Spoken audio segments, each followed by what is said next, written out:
Welcome back to another video. My name is Olivia Emma and I am a digital designer and creative technologist. In this video, I'll be walking you through how I made this chic and shiny Lego block. The first thing you're going to want to do is bring in a cube object and shape it accordingly. So the Lego block size is about a rectangle, it's a flat rectangle. And you just kind of play around to see what works for you. Next thing we're going to start doing is building out the top bit of the Lego, so the connecting pieces. We do this by bringing in the cylinder tool, adjusting the height segments, and then adjusting the edges by clicking fillet, adjusting segments, and roughly playing by eye the level of softness that you want for the connecting piece, as I'm going to call it. I don't know the correct technical term. But then we go ahead and do a similar thing on the cube as well. So we don't want any harsh edges. To be as realistic as possible, we want to slightly soften the edges. Next thing we want to do is position the connecting piece right on the top. Here's me just quickly reminding myself what a Lego piece looks like. As you can see, no harsh edges. And here's where I start feeling like I'm a pro with Cinema 4D. Instead of doing everything manually, we want to select a clone tool and bring our cylinder piece in the clone tool.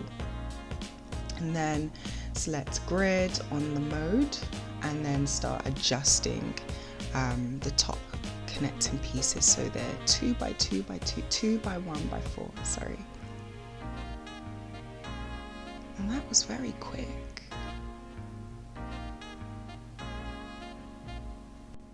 I think when making anything in 3D, it's important to have a reference.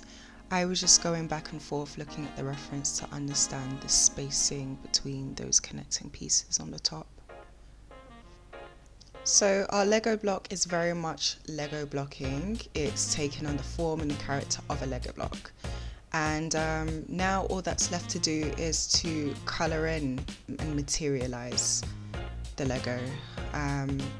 This is all up to you, but I opt in for a glossy textured Lego to keep it true to life, to that plastic feel. This is my temporary colour, by the way. I didn't end up going with this colour.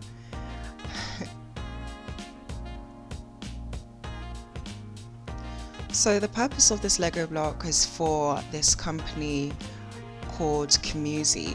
So I decided to write their name over the top of the Lego connecting pieces. So almost have something that looked like a designer Lego, if that makes any sense at all. So you could skip this section if you're not interested in this. And I'll go ahead and make everything super speedy from now on.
So now we're on to the lighting portion of this Lego block creation video.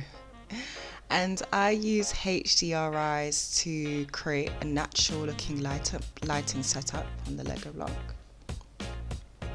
do this using Grayscale Gorilla's, what do you call it, Link Plus? And they've got an amazing selection of HDRIs.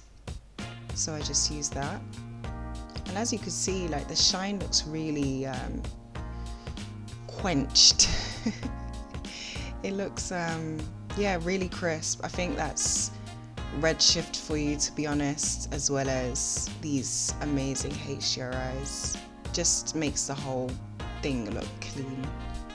And I'm just going back and forth at the reference to kind of get an idea for realistic looking shine.